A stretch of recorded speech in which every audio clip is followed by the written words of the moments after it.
अंधश्रद्धा निर्मूलनाची चळवळ ही अंधश्रद्धा निर्मूलनापासून जरी चालू झाली तरी अंधश्रद्धा निर्मूलन ते शास्त्रीय विचारपद्धती, शास्त्रीय विचारपद्धती ते वैज्ञानिक दृष्टिकोन, वैज्ञानिक दृष्टिकोन ते धर्मचिकित्सा, धर्मचिकित्सा ते धर्मनिरपेक्षता आणि धर्मनिरपेक्षता ते विवेकवाद आणि मानवतावाद या मार्गाने ही चळवळ पुढे जाण्याचा प्रयत्न करते. त्यामुळे स्वाभाविकपणेच विवेकवाद हे अंधश्रद्धा निर्मूलन चळवळीच्या व्यापक तत्त्वज्ञानाचा भाग आहे. विवेकवाद हे कशाचं तत्त्वज्ञान आहे? विवेकवाद हे सुखी जीवनाचं तत्त्वज्ञान आहे. मात्र एकाच वेळेला हे सुख भौतिक आहे, बौद्धिक आहे, भावनिक आहे, नैतिक आहे आणि सर्जनशील आहे. दुसऱ्या बाजूला हे सुख अखिल मानवजात, अखिल प्राणिमात्र आणि निसर्ग यांच्याशी सुसंगत आहे. आणि तिसऱ्या बाजूला हे सुख ज्यावेळी अस्तित्वात येतं त्यावेळी साध्य साधन शुचिता पाळली जाते. त्यामुळे विवेकवाद अशा सम्यक आणि व्यापक अर्थाने सुखी जीवनाचं तत्त्वज्ञान आहे. सुखी जीवनाचा प्रयत्न याच्या आधी मानवी इतिहासामध्ये जो झाला तो धर्माने केला. जगातल्या सगळ्या धर्मांनी 2 प्रश्नांची उत्तरं देण्याचा प्रयत्न केला. त्यापैकी एक प्रश्न असा की व्हॉट इज ट्रुथ, दुसरा प्रश्न असा की व्हॉट इज गुड. पहिला प्रश्न असा की सत्य काय आहे, दुसरा प्रश्न असा की इष्ट काय आहे. सत्य काय आहे हे गॅलिलिओ सांगत होता आणि गॅलिलिओनी सांगितलेलं सत्य हे धर्मग्रंथातल्या सत्यापेक्षा वेगळं होतं. त्यामुळे गॅलिलिओला एकांत कारावासाची शिक्षा झाली. परंतु कोंबडी झाकली म्हणून सूर्य उगवायचा काही राहत नाही, त्याप्रमाणे गॅलिलिओ मरण पावला 1642 साली आणि 1992 साली बरोबर 350 वर्षांनी पोपनी जाहीर केलं की गॅलिलिओला आम्ही दिलेली शिक्षा चुकीची होती, त्याच्याबद्दल आम्ही माफीची याचना करतो. याचा अर्थ असा की सत्य काय आणि असत्य काय याचा निर्णय ज्ञानाच्या क्षेत्रामध्ये वैज्ञानिक दृष्टिकोनाच्या साहाय्याने घ्यायचा, यावर आता जगात शिक्कामोर्तब झालेलं आहे. कितीही मोठा धर्माधिकारी आजारी पडू दे, त्याला जर उपचार करून घ्यायचा असेल तर तो धर्मग्रंथाचा आधार घेत नाही, तर तज्ज्ञ डॉक्टरांचाच आधार घेतो. त्यामुळे एका क्षेत्रामधून धर्माने निर्णायकपणे माघार घेतली. पण धर्माचं दुसरं महत्त्वाचं क्षेत्र होतं व्हॉट इज गुड, चांगलं काय आणि वाईट काय, भलं काय आणि बुरं काय, सत काय आणि असत काय, कुजीवन कशाला म्हणायचं आणि सुजीवन कशाला म्हणायचं. लक्षात घ्या की धर्म या संकल्पनेचं नीट आकलन करून घेण्याची गरज आहे. मार्क्सचं एक वाक्य नेहमी सांगितलं जातं की मार्क्स असं म्हणाला की religion is opium of masses, धर्म ही अफूची गोळी आहे. पण त्याच्या आधी मार्क्स असं म्हणाला, but before that it is heart of the heartless people, soul of the soulless mind, sigh of oppressed. म्हणजे ती अफूची गोळी आहे, पण त्याआधी माणसाने स्वतःच्या नैतिक मुक्तीसाठी फोडलेली ती शेवटची आर्तकिंकाळी आहे. म्हणजे सगळ्या धर्मांचा उदय हे अधिक चांगलं नैतिक जीवन जगता यावं यासाठी झाला. 2000 वर्षापूर्वी ख्रिश्चॅनिटी उदयाला आली, त्यावेळी युरोपमध्ये गुलामांचा सरसहा बाजार आणि व्यापार भरत होता. गुलाम पतीपत्नींना झालेला मुलगा याच्यावर देखील त्यांचा अधिकार नव्हता, तो कुणालाही विकण्याचा अधिकार राज्याला होता. अशा वेळेला स्वतःवर प्रेम करता, तसंच प्रेम शेजाऱ्यावर करा असं सांगणाऱ्या ख्रिश्चॅनिटीचा उदय झाला आणि स्वाभाविकपणे त्यामुळे त्याला मोठ्या प्रमाणामध्ये रोमन सम्राटांचा विरोध होता. किंवा 600-700 वर्षापूर्वी ज्यावेळी इस्लामचा उदय झाला अरबस्थानामध्ये, त्यावेळेला अरबस्थानामध्ये टोळ्यांचं साम्राज्य मानलेलं होतं. एकमेकाशी त्या टोळ्या सतत भांडत असायच्या, प्रचंड खून खराबा आणि रक्त व्हायचं. बायकांना कुणीही कितीही कसंही वापरावं, उपभोगावं आणि फेकून द्यावं अशी स्थिती होती. अशा वेळेला इस्लाम म्हणजे शांती असा एक अर्थ असलेला आणि तुम्ही एकच पत्नीशी विवाह करा आणि तिची मान्यता असेल तरी देखील तुम्ही जास्तीत जास्त 4 बायकांशी लग्न करू शकाल, असं 1400 वर्षापूर्वी क्रांतिकारी असलेला नीतीचा संदेश इस्लामने दिला. याचा अर्थ असा की मानवी जीवनामध्ये नीती येण्यासाठी धर्माचा उदय झाला. म्हणजे माणूसही नीती पाळायला लागला. याचं कारण काय? काही वेळेला तो धर्माच्या श्रद्धेनेही करत होता, काही वेळेला तो देवाधर्माच्या भीतीनं करत होता, काही वेळेला तो देवाधर्माच्या प्रीतीनं करत होता, काही वेळेला तो पारलौकिक कल्याणासाठी करत होता, काही वेळेला तो मोक्षाच्यासाठी वागत होता. परंतु तो नीतीनं धर्माच्या धाकामुळे वागतो, अशा स्वरूपाची एक सार्वत्रिक समजूत होती आणि आहे. म्हणजे कांटचं असं एक प्रसिद्ध वाक्य आहे की ज्या 2 गोष्टींचा विचार जो जो करावा तो माझं मन आश्चर्याने भरून येतं. पहिली गोष्ट म्हणजे अफाट तारकांनी भरलेलं हे नभांगण. आणि ही गोष्ट उघड आहे की आपल्या नभांगणामध्ये केवळ आपल्या आकाशगंगेमध्ये आपल्या सूर्याच्यापेक्षा मोठे असे 200 अब्ज तारे आहेत. आणि अशा 1000 कोटी आकाशगंगा आत्तापर्यंत सापडलेल्या आहेत. त्यामुळे त्याचा जर विचार केला तर विस्मयाने आपलं मन भरून येईल, ही गोष्ट स्वाभाविक आहे. आणि त्याच वेळेला त्यांनी दुसरा सांगितलेला मुद्दा असा आहे, माणसाच्या मनात नीतीची भावना येते कुठून? नीतीनं वागलं नाही तर भीती वागते, ती कुणाची असते? सगळं जग माझ्या विरोधी गेलं तरी चालेल, पण मी नीतीनंच वागेन अशी हिंमत माणूस कशाच्या आधारे बाळगतो? आणि याची मानवी इतिहासामध्ये ज्ञात असलेली उत्तरं अशी होती की नीतीची भावना येते माणसाच्या मनामध्ये धर्मापासून, देवापासून. नीतीनं वागलं नाही तर भीती वाटते, ती देवाची आणि धर्माची असते. आणि सगळे जग माझ्या विरोधी गेलं तरी चालेल, मी नीतीनंच वागेन ही हिंमत माणूस देवाच्या आणि धर्माच्या साह्याने बाळगतो. म्हणजे खरं म्हटलं तर धर्माच्या नीतीचा उद्देश हा चांगलाच होता. प्रत्यक्षामध्ये मात्र असं झालं की आपण म्हणतो की देवाच्या आळंदीला निघाले आणि चोराच्या आळंदीला पोचले. त्याप्रमाणे प्रत्यक्षामध्ये माणसाला मुक्त करणारी ही नीती त्याला अधिकाधिक जाचक ठरू लागली आणि त्याचबरोबर ती दांभिक बनू लागली.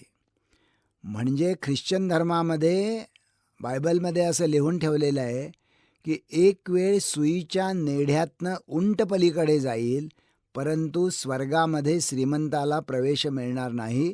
एवढा प्रच्छन्नपणे तो धर्म गरिबाच्या बाजूनं होता. पण ज्या वेळेला त्या धर्मावर पकड मिळवली राजाने आणि पोपनी, त्यावेळेला पोपनी मुक्तीचे पासेस किंवा परवाने काढले. तुम्ही या ठिकाणी पोप महाशयांना पैसे द्यायचे, 5,000, 10,000, 15,000, 50,000. आणि त्याप्रमाणे तुम्ही मेल्यानंतर तुमच्या दफनपेटीमध्ये ते पासेस ठेवण्यात येणार. तुम्ही ज्यावेळी आकाशातल्या बापाच्या दरबारात जाणार त्यावेळी तिथला देवदूत बघणार आणि तुम्ही जर 50,000 रुपये दिले असतील तर तुम्हाला पहिल्या रांगेत बसवणार, 5,000 दिले असतील तर मागच्या रांगेत बसवणार. म्हणजे ज्याच्यासाठी धर्मात निर्माण झाला तेच धोक्यात यायला लागलं. किंवा व्यवहार कसा होता? डॉक्टर बाबासाहेब आंबेडकरांनी एके ठिकाणी असं चिडून विचारलं आहे की ज्या ठिकाणी कुत्री मांजरी जाऊन पाणी पितात त्या ठिकाणी तुम्ही माझ्या बांधवांना पाणी प्यायला देऊ देत नाही. ज्या ठिकाणी गुरंढोरं जाऊन बसू शकतात त्या देवळामध्ये तुम्ही मला बसायला देऊ शकत नाही. माझा हाताखालचा चतुर्थ श्रेणीचा कर्मचारी देखील लांबनं माझ्या अंगावर फायली फेकतो. आणि त्यांनी असा संतप्त सवाल केला आहे, are this people or demons or devils or fools? ही माणसं कोण आहेत? महामूर्ख आहेत का सैतान आहेत? आणि त्यांनीच उत्तर असं दिलं आहे की ही माणसं चांगली आहेत. मग ही माणसं अशी का वागतात? कारण तसं वागावं ही त्यांची धर्माज्ञा आहे. आपल्या असं लक्षात येईल की आज स्त्री शिक्षणाचा उदो सगळीकडे होतो. पण ज्या वेळेला महात्मा फुलेंनी आणि सावित्रीबाईंनी मुलींना शिकवायला सुरुवात केली त्यावेळी शहाण्या सुरत्या पुण्यामधल्या लोकांनी अशी पत्रकं काढली, जी आज जर आपण ऐकली तर आपल्याला हसू येईल. त्या पत्रकामध्ये असं लिहिलेलं होतं, की हा फुले असं म्हणतोय, की मुलींना शिकवायला पाहिजे, पण मुलींना अजिबात शिकवता कामा नये. कारण मुली जर वाचायला आणि लिहायला शिकल्या, तर वाचायला शिकलेल्या मुली वाईट साईड पुस्तकं वाचतील आणि लिहायला शिकलेल्या मुली नवऱ्याला चावट चावट पत्र लिहितील. हे ऐकल्यानंतर आपण हसतो, परंतु महात्मा फुलेंचे वडील हसले नाहीत. फुलेंच्या वडिलांनी फुलेंना बोलवलं आणि सांगितलं, की मुलींना शिकवण्याचा हा धंदा बंद कर. फुले म्हणाले, का? फुलेंचे वडील म्हणले, अरे धर्मामध्ये असं लिहून ठेवलेलं आहे, की शिकणं हे बाईचं कार्यक्षेत्र नाही. फुले म्हणाले, नाही, पण मी असं ठरवलंय, की मुलींना शिकवायचं. फुलेंचे वडील म्हणाले, की धर्माची नीती सगळ्यांनी पाळायची असती, ती अशी तुडवता येत नाही आणि धर्माच्या नीतीला स्मरून तू मुलींना शिकवण्याचा धंदा बंद कर. तरी देखील ज्यावेळी फुलेंनी हट्ट धरला, की मी मुलींना शिकवणारच, त्यावेळेला महात्मा फुलेंचे वडील असं म्हणले, तुला जर मुलींना शिकवायचं असेल, तुला जर धर्माची नीती पाळायची नसेल, अशुद्ध बनत जागा नाही, तू घर सोडून बाहेर पड. म्हणजे 150 वर्षापूर्वी धर्माची नीती तपासून मुलीला शिकवता यावं यासाठी 21 वर्षाचे महात्मा फुले आणि 18 वर्षाच्या सावित्रीबाई यांनी स्वतःच्या घराचा उंबरठा ओलांडला. त्याच्यामुळे आज स्त्री शिक्षणाचा प्रसार एवढ्या मोठ्या प्रमाणामध्ये झाला. म्हणजे एका बाजूला धर्माच्या नीतीचा चालू असलेला हा उपराठा व्यवहार आणि दुसऱ्या बाजूला पारंपरिक मूल्यांची विश्वासार्हताच धोक्यात आली. म्हणजे पारंपरिक मूल्य होतं समजा पातिव्रत्य. नवरा कसा का असेना, जुगारी का असेना, दारू का पिना, वेश्येकडे का जाईना, परंतु आपला नवरा हा आपला परमेश्वर आहे असं पत्नीने मानायला पाहिजे. आजची परिस्थिती अशी की आपल्यापैकी कोणावरही वेळ येऊ नये, पण जर आपल्या बहिणीचं लग्न लावून दिल्यानंतर तिच्या पदरी असा बदफैली नवरा आला, तर आपण तिला काय सांगू? आपण तिला असं सांगू, की बाई गं, तुझ्या नशिबामध्ये हा नवरा आहे आणि तो परमेश्वर आहे, त्यामुळे जन्मभर त्याला सांभाळून त्याची सेवा करतच जीवन घालव? का आपण असं सांगू, की मोठ्या हौशेने तुझं लग्न करून दिलं होतं, परंतु हे काहीतरी उलटंच झालं, तुझ्या पदरी हा बदफैली माणूस आला, सोडून दे त्याला, घटस्फोट घे आणि तुझ्या जीवाची नवीन सुरुवात तू कर, कारण पातिव्रत्यापेक्षा तुझं व्यक्तिस्वातंत्र्य हे अधिक महत्त्वाचं मूल्य आहे. त्यामुळे पातिव्रत्य हे जुनं पारंपरिक मूल्य होतं आणि व्यक्तिस्वातंत्र्य हे आधुनिक मूल्य आलं. कामगारांनी संप केल्यानंतर मालक जर म्हणला, की मी आता अत्यंत दयाळू अंतःकरणाने तुम्हाला प्रत्येकाला दरमहाला 1,000 रुपयाचं दान देणार आहे, तर आजचे कामगार असं म्हणतील, की कुठल्या जगात वावरता? तुम्ही आम्हाला किती देणार आहे ते दान नाही, ते आमच्या घामाचं दाम आहे आणि आमच्या घामाच्या दामातून तुम्हाला जो फायदा मिळतो त्यातील काही भाग तुम्ही आम्हाला देणार आहात. याचा अर्थ असा की नव्या इहवादी किंवा विवेकवादी नीतीचा जन्म झाला. ही नीती कशावर अवलंबून होती? आपण वैज्ञानिक दृष्टिकोनामध्ये जो कार्यकारण भाव बघितला त्याच्यावर ही नीती अवलंबून होती. म्हणजे असं की नीतीचं साधं सूत्र काय आहे? ते सूत्र असं, इतरांनी माझ्याशी जसं वागावं असं मला वाटतं तसं मी इतरांशी वागावं. इतरांनी माझ्याशी जसं वागलेलं मला आवडत नाही तसं मी इतरांशी वागू नये. इतरांनी माझ्यावर प्रेम केलेलं मला आवडतं तर मी इतरांच्यावर प्रेम करावं. इतरांनी मला मदत केलेली मला आवडते तर मी इतरांना मदत करावी. इतरांनी मला त्रास दिलेला मला आवडत नाही तर मी इतरांना त्रास देऊ नये. इतरांनी फसवणूक केलेली माझी मला आवडत नाही तर मी इतरांची फसवणूक करू नये. हा झाला नीतीचा कार्यकारण भाव. त्यामुळे या सारासार बुद्धीनं किंवा विवेकाने एक धर्मापेक्षा वेगळं नैतिक तत्त्वज्ञान उदयाला आलं, ज्याला आपण विवेकवाद म्हणतो. लक्षात घ्या, ते धर्माच्या विरोधी नव्हतं, पण ते धर्माच्यापेक्षा वेगळं होतं. व्यक्तिगत स्वातंत्र्य आणि त्याची जबाबदारी हा त्याचा पाया होता. म्हणजे सुखाचं निर्णय घेण्याचं स्वातंत्र्य आहे आणि हे स्वातंत्र्य सर्वांना आहे आणि समान आहे, याच्यावर ही कल्पना अवलंबलेली होती आणि त्याच्यामुळे स्वाभाविकचपणे उपासतापासासारख्या शारीरिक गोष्टी आणि विधवेने लग्न करू नये या स्वरूपाची मानसिक बंधनं याची त्याला गरज नव्हती. आपण जर नीटपणे विचार केला तर आपल्या असं लक्षात येईल की नीतीचा हा जो भाग आहे हा अधिक चांगल्या प्रकारे मानवी संबंध निर्माण करू शकतो किंवा समाजाची प्रगती करू शकतो. म्हणजे असं समजा की एका वर्गामध्ये मुलं आहेत आणि मुलांनी अभ्यास करताना शांत राहण्याची गरज आहे. मुलं दोन प्रकारे शांत राहू शकतात. एक तर गुरुजींनी पटवून दिलेलं आहे की सगळ्यांनी अभ्यास चालू असताना शांत राहायचं, कारण त्यामुळे सगळ्यांचा अभ्यास चांगला होतो, सगळ्यांना नीट समजतं, मुलं शांत असतात. दुसरं म्हणजे मास्तर भयंकर मारकुटे आहेत, दंगा केला तर इतकं ठोकून काढतात की त्याच्यापेक्षा गप्प बसलेलं बरं. दोन्ही कारणाने शांतताच असते, पण अधिक चांगली शांतता ही पहिल्या प्रकारची असते, कारण तो स्वतःचा घेतलेला निर्णय असतो. समजा ऑफिसमध्ये 2 टेबलं आहेत, दोन्ही टेबलं शेजारी शेजारी आहेत. दोन्ही टेबलावर अशा स्वरूपाचं काम आहे की न मागता काम झाल्यानंतर लोक खुशीनं पैसे देतात. पहिल्या टेबलावर ज्यावेळी कामं होतं आणि माणसं पैसे देतात त्यावेळेला खरं तर टेबलावरच्या क्लार्कला असं वाटत असतं की ते पैसे आपण घ्यावेत, परंतु बरोबर त्याच्या डोक्यावर एक दत्ताची तस्बीर असते आणि त्याला भीती वाटते की अरे 3 तोंडाचा हा दत्त सतत आपल्याकडे बघतोय आणि त्याच्यामुळे तो पैसे घेत नाही. दुसऱ्या टेबलावरही तसेच पैसे येतात, पण तो पैसे देणाऱ्या लोकांना सांगतो की मला या ठिकाणी हेच काम करायला बसवलेलं आहे, त्याच्यामुळे तुम्ही मला पैसे देण्याची गरज नाही. दोन्ही टेबलावर पैसे घेण्याचं काम होत नाही. पहिल्या टेबलावर ते होत नाही कारण वर दत्ताचा फोटो आहे. दुसऱ्या टेबलावर ते होत नाही कारण तिथल्या कर्मचाऱ्याच्या विवेकाचा तो निर्णय आहे. यापैकी अधिक श्रेयस्कर काय आहे? तर आपल्या असं लक्षात येईल की अधिक श्रेयस्कर हा दुसरा भाग आहे. पहिल्या कर्मचाऱ्यांच्या डोक्यावरचा जर दत्ताचा फोटो हलवला तर कदाचित तो असा विचार करेल की आता डायरेक्ट काही देव बघणार नाही आहे, आपण पैसे घ्यायला हरकत नाही आहे. पण दुसरा कर्मचारी असं म्हणेल की मी करत असलेल्या कामाचे पैसे जर मला मिळत असतील तर मग मला आणखी वेगळे पैसे घेणं ही योग्य नाही. त्याच्यामुळे एका बाजूला ही नीती स्वतःच्या विवेकाच्या आधाराचा पाया निर्माण करते, दुसऱ्या बाजूला आपण असा विचार करूया की माणसाचं एक वैशिष्ट्य असं की माणूस हा समाजातच वाढतो. समाजाच्या शिवाय एकटा माणूस जर एका बेटावर जन्मभर राहिला तर त्याच्या विवेकाचा, त्याच्या नीतीचा प्रश्न निर्माण होत नाही.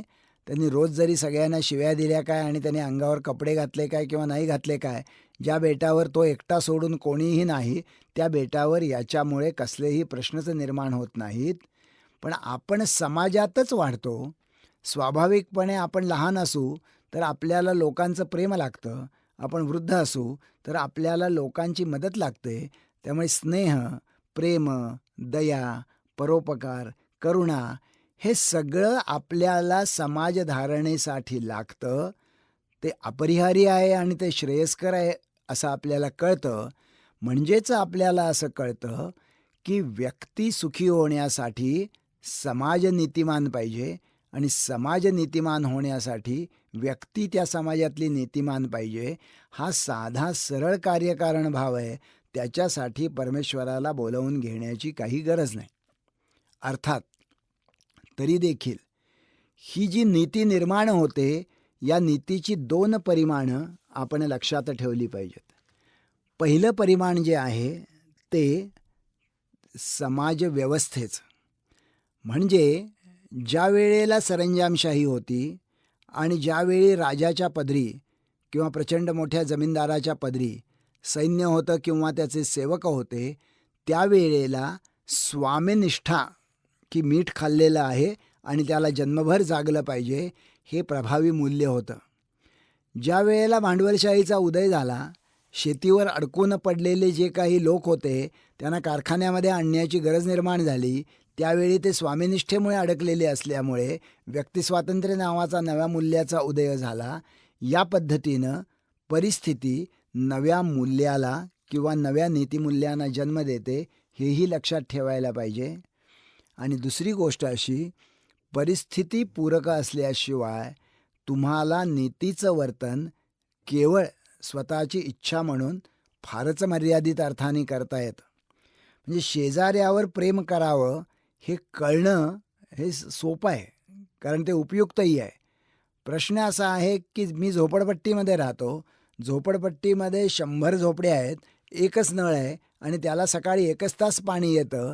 तर स्वाभाविकपणे नळावर एकमेकाची भांडी एकमेकाला लागणार आणि स्वाभाविकपणे शेजाऱ्यांच्यामध्ये रोज पाणी भरण्यावरनं भांडण होणार. जर 100 घरांना 100 नळ असते तर ही भांडणं झाली नसती. किंवा वृद्धाची सोय प्राधान्याने करावी ही नीती आपल्याला सगळ्यांना मान्य असते. पण ज्यावेळी बसस्टँड भरगच्च भरलेला असतो, एकच बस असते, ती शेवटची असते गावाला जाणारी आणि ती लागते, त्यावेळेला आजूबाजूचे सगळे वृद्ध आणि स्त्रिया त्या बसमध्ये चढले का? त्याच्यानंतर मी चढेन असं म्हणत आपण थांबत नाही. तर आपण सगळ्यांना मागं रेटून आपल्यात जास्त ताकद असेल तर पहिल्यांदा बसमध्ये जागा पटकावतो. जर प्रत्येक माणसाला निश्चितपणे बसायला जागा मिळेल अशा स्वरूपाची व्यवस्था असेल स्टँडवर, तर वृद्धांचा आदर राखला जाईल. याचा अर्थ असा की आपल्याला जी नीती पाळायची असती त्या नीतीला एका सामाजिक वास्तवाचं भान असावं लागतं आणि ती सामाजिक स्थिती त्याला अधिकाधिक अनुकूल असावी लागते. आणि दुसरा भाग असा की नीती ही नेहमीच कालाप्रमाणे बदलत असते. म्हणजे 100 वर्षापूर्वी महाराष्ट्रामध्ये 3 गोष्टी नैतिक मानल्या जायच्या. एक गोष्ट नेहमी सत्य बोलावं, दुसरी गोष्ट ब्राह्मणांनी मांसाहार करू नये, तिसरी गोष्ट स्त्रियांनी शिक्षण घेऊ नये. आज स्थिती काय आहे? सत्य बोलावं ही शाश्वत नीती असल्यामुळे आज सत्य असं आहे आणि उद्याही सत्य हेच असणार की लोकांनी सत्य बोलणं हे समाज व्यवहारासाठी उपयुक्त आहे, कारण ते शाश्वत नैतिक मूल्य आहे. ब्राह्मणांनी मांसाहार करू नये हे जर मूल्य म्हणून आज सांगायला गेलं आणि मांसाहार करणारे ब्राह्मण अनैतिक आहेत असं जर मानायला लागलं तर ती गोष्ट अत्यंत हास्यास्पद ठरेल. कारण शाकाहार करावा का मांसाहार करावा याच्यावर तुम्ही नैतिक आहे का अनैतिक आहे हे आजच्या समाजामध्ये ठरवलं जात नाही. आणि तिसऱ्या बाजूला बाईनं शिकणं ही जी गोष्ट अनैतिक होती 100 वर्षापूर्वी, ती आज ठळकपणे नैतिक झालेली आहे. कुठलंही सरकार असंच म्हणतं की आम्हाला पहिल्यांदा महिलांची शिक्षणाची सोय केली पाहिजे, कारण बऱ्याच दीर्घ कालावधीसाठी त्यांचं शिक्षण मागं पडलेलं आहे. म्हणजे आपल्याला असं लक्षात येईल की समाज बदलाच्यासाठी जो पाया लागतो नीतीचा, तो नीतीचा पाया विवेकवादी तत्त्वज्ञानातून निर्माण होऊ शकतो. पण जर समाज मला बदलायचा आहे म्हटलं तर लोक असं विचारतील की तुम्हाला माहीत आहे का समाज कसा बदलतो? समाज बदलण्याचे आजचे लोकप्रिय मार्ग कुठले आहेत? पहिला मार्ग आहे राजकारणाचा, दुसरा मार्ग आहे अर्थकारणाचा, तिसरा आहे धर्म किंवा जातकारणाचा, चौथा आहे हिंसाकारणाचा. यापैकी राजकारणाचा मार्ग हा आज जवळजवळ सामान्यांना उपलब्धच या देशामध्ये नाही, कारण प्रत्यक्षामध्ये निवडणूक आणि राजकीय पक्ष ही एक अत्यंत खर्चिक प्रक्रिया झालेली आहे. अर्थकारण हे कधीच आंतरराष्ट्रीय शक्तींच्या ताब्यात गेलेलं आहे, तेही बदलायला तुमच्याकडे फार कमी ताकद आहे. धर्मकारण आणि जातकारण याच्या आधारे समाज बदलणं हे तर विवेकवादी व्यक्तींना मान्यच होणारं नाही. हिंसेच्या आधारे समाज बदलणं नक्षलवाद्यांचा सारखा, याला तर तीव्र विरोधच करायला हवा. म्हणजे मला समाज बदलायचा आहे, पण माझ्या हातात राजकारण नाही, अर्थकारण नाही, धर्मकारण मी करू इच्छित नाही, हिंसाकारणाला माझा विरोध आहे. अशा वेळेला एकच माझ्या हातामध्ये राहतं, ते म्हणजे विवेककारण. ह्या विवेककारणाच्या आधारे बदलाची सुरुवात आपण कशी करू शकतो? ती सुरुवात करायची याचा अर्थ समाजाचं परंपरागत प्रमाणमूल्य बदलायचं. प्रमाणमूल्य म्हणजे काय? प्रमाणमूल्य म्हणजे थोडक्यात असं की समाजाची धारणा ज्या मूल्यांच्यामुळे होते त्याला प्रमाणमूल्य म्हणतात. नंबर 1. या परंपरागत प्रमाणमूल्यांच्यामुळे समाज संकटात सापडतो. नंबर 2. आणि समाज संकटात सापडून देखील परंपरागत प्रमाणमूल्य दूर केली जात नाहीत, कारण त्याची मानसिक गुलामगिरी निर्माण झालेली असते. नंबर 3.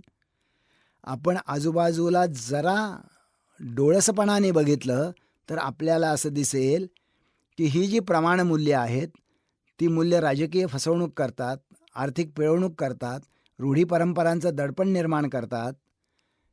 एक एक उदाहरण घेतलं तर हा मुद्दा आपल्याला अधिक स्पष्ट होईल. उदाहरणार्थ, आज देशामध्ये, महाराष्ट्रामध्ये कुपोषणाचा प्रश्न मोठा आहे. परंतु आजही प्रत्येक लग्नामध्ये साधारणपणे 10 किलो तांदळाच्या अक्षदा उधळल्या जातात. आणि महाराष्ट्रामध्ये सरकारी आकडेवारीप्रमाणे 3 लाख लग्न लागतात. म्हणजे दरवर्षी केवळ 30 लाख किलो तांदूळ हा लोकांच्या डोक्यावर उधळण्यासाठी वापरला जातो.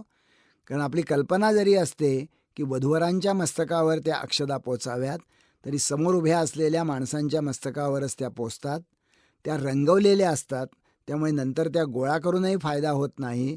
तरी देखील याला फुले उधळणं, टाळ्या वाजवणं असे पर्याय असून देखील रूढी परंपरांच्या दडपणामुळे अजूनही अक्षदाच वापरल्या जातात. किंवा लग्न करणं ही गोष्ट दिवसेंदिवस अधिकाधिक खर्चिक होत चाललेली आहे. साधं लग्न म्हटलं तरी दोन्ही बाजू 1-1 लाख रुपये खर्च करतात. आणि ते लाख रुपये त्यांच्याकडे नसतात, ते कोणाकडनं तरी उसने-पासने कर्जाऊ घ्यायला लागतात किंवा स्वतःची सगळी आयुष्याची शिल्लक त्यासाठी वापरावी लागते. आता लग्न साधं केलं आणि तेच पैसे नवरा नवरीनं त्यांच्या संसारासाठी दिले तर हा मुद्दा लोकांना प्रत्यक्षात जरी पटला तरी रूढी परंपरांचं दडपण असं असतं की लगेच लोक विचारायला लागतात, मग लग्न काय परत परत होतं काय? ते एकदाच होतं, ते लग्न कसं थाटातच व्हायला पाहिजे. म्हणजे लग्न थाटातच व्हायला पाहिजे हे परंपरागत प्रमाणमूल्य आहे. त्याच्यामुळे समाजाचं नुकसान होतं आहे, पण त्याच्याबद्दल बोललेलं चालत नाही, कारण त्याच्याबद्दल मानसिक गुलामगिरी निर्माण झालेली आहे. किंवा आर्थिक पिळवणूक. म्हणजे समजा उन्हाळा आहे, तुम्ही बाहेर पडलाय, तुमच्याबरोबर घरातली काही तरुण मुलं आहेत आणि सगळ्यांना तहान लागली आणि तुम्ही ठरवलं की आता कोल्ड्रिंक घ्यायचं. बाजूला एक कोल्ड्रिंकचं दुकान दिसतं, तुम्ही त्या दुकानामध्ये जाता आणि त्यांना असं विचारता की तुमच्याकडे काय काय कोल्ड्रिंक आहे. आणि तो म्हणतो की आमच्याकडे चांगल्यापैकी उसाचा रस आहे, आमच्याकडे चांगल्यापैकी पन्हा आहे, लस्सी आहे, ताक आहे, कोकम सरबत आहे, लिंबू सरबत आहे. तर सगळी तरुण मुलं एकमेकाच्याकडे पाहून हसायला लागतात, कारण त्यांच्या मनावर हे पक्क ठसवलेलं आहे की थंडा मतलब कोका कोला. त्याच्यामुळे कोका कोला हे पेय ते सगळेजण मागतात. कदाचित कोका कोला नसेल तर पेप्सी मागत असतील. वस्तुस्थिती काय आहे?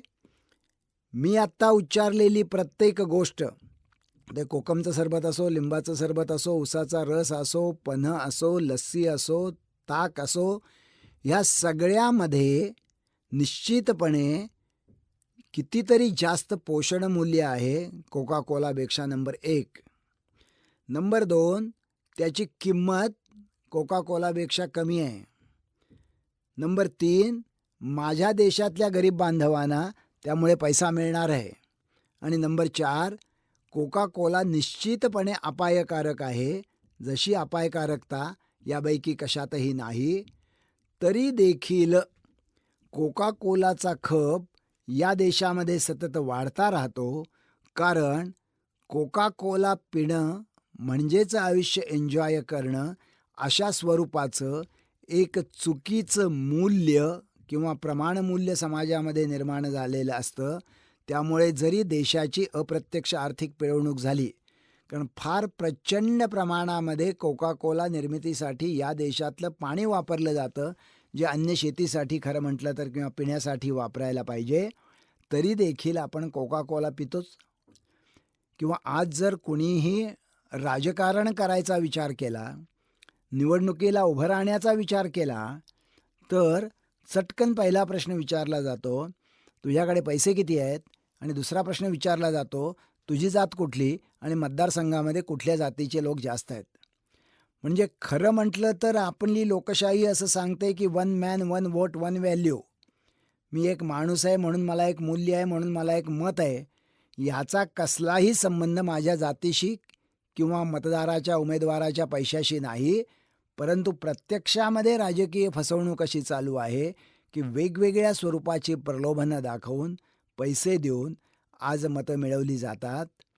आता प्रश्न असा आहे की ही जी परंपरागत प्रमाणमूल्य आहेत, हे मला समजतं की या परंपरागत प्रमाणमूल्यामध्ये सत्ता संबंध असतात.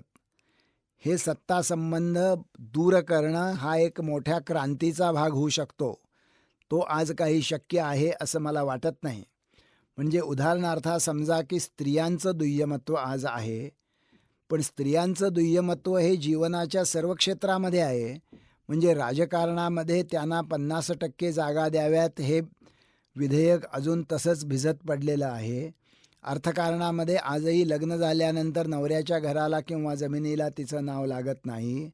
समाजकारणामध्ये तर मोठ्या प्रमाणामध्ये भ्रूणहत्या चालू आहे आणि अत्यंत चिंताजनक पद्धतीनं स्त्रिया आणि पुरुष यांचं प्रमाण समाजामध्ये घटतं आहे. सांस्कृतिक कारणामध्ये जाहिरातीसाठी तिचा वापर बेलगामपणे कशाही स्वरूपात होतो आहे.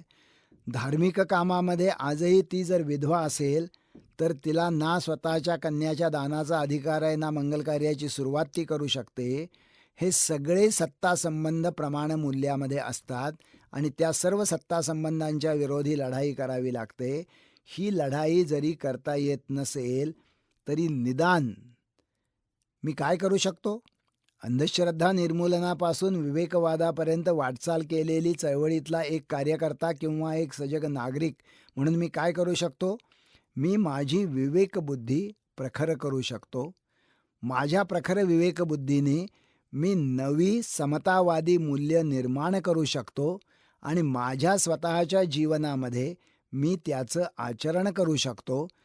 त्या प्रभावामुळे आजूबाजूच्या कुटुंबातल्या व्यक्ती हे करायला लागतील आणि कदाचित समाजामध्ये देखील हा बदल होणं शक्य होईल. म्हणजे व्यापक समाज परिवर्तन होऊन समाजाचं मूल्य परिवर्तन कधी होईल ते होईल, परंतु ते जोपर्यंत होत नाही तोपर्यंत मी माझ्या विवेकबुद्धीमधून नव्या प्रमाणमूल्याच्या निर्मितीचं आचरण सुरू केलं पाहिजे. आणि जरी आचार करता आला नाही तरी मी योग्य मूल्याचा उच्चार केला पाहिजे. आंतरजातीय लग्न मला कदाचित स्वतःच्या मुलीचं करता आलं नाही तरी देखील जात ही अंधश्रद्धा आहे आणि मुलामुलींची लग्न ही जातीच्या पलीकडे जाऊन झाली पाहिजेत असं उच्चारणं हे देखील महत्त्वाचं आहे. कारण त्याच्यामुळे नंबर 1 घटनेच्या कर्तव्याचं पालन होतं, नंबर 2 व्यक्तीला प्रगल्भता लाभते त्या नव्या मूल्यांच्यामुळे आणि प्रत्येक व्यक्तीला मूल्य असल्याने लोकशाही समर्थ बनते आणि त्याच्यामुळे समाजाचा फायदा होतो. त्यामुळे योग्य नव्या प्रमाणमूल्यांचा उच्चार, याच्यामुळे घटनेच्या कर्तव्याचं पालन, व्यक्तीची प्रगल्भता, व्यक्तीला मूल्य असल्यामुळे लोकशाही समर्थ बनणं आणि समाज उन्नत होणं हे सगळे फायदे होतात. अर्थातच जसं बोलतो तसं जर वागत असेल तर ते कितीतरी अधिक परिणामकारक ठरतं, परंतु योग्य मूल्य उच्चारणं हे देखील महत्त्वाचं आहे. मार्क्सचं असं एक वाक्य आहे की विचार ज्यावेळी जनसमुदायाची पकड घेतात त्यावेळेला ते भौतिक शक्ती बनतात. भौतिक शक्ती काही फक्त 440 दाब विजेच्या व्होल्टमध्ये नसते. भौतिक शक्ती काही फक्त धरणाच्या पाण्यामध्ये नसते. भौतिक शक्ती ही लोकांचे विचार एकवटण्यामध्ये देखील असते. ज्यावेळी महाराष्ट्रातल्या लोकांचे विचार एकवटले गेले काही गावातले, त्यावेळी काही गावं जी पूर्वी अस्वच्छतेची आग्रह होती ती इतकी देखणे आणि इतकी स्वच्छ झाली की आपलं बोट तोंडात जावं. याचा अर्थ असा की त्यांच्या गावातल्या लोकांच्या मनाची गाव स्वच्छता अभियानाच्या विचाराने पकड घेतली आणि स्वच्छतेची भौतिक शक्ती त्यातून निर्माण झाली. त्यामुळे योग्य विचार जनसमुदायाची पकड घेतील, त्याच्यामधून परिवर्तनाची भौतिक शक्ती निर्माण होईल. यासाठी अंधश्रद्धा निर्मूलनापासून विवेकवादापर्यंतची ही वाटचाल अंधश्रद्धा निर्मूलन समितीचे कार्यकर्ते आग्रहपूर्वक तत्वनिष्ठपणे करू इच्छितात.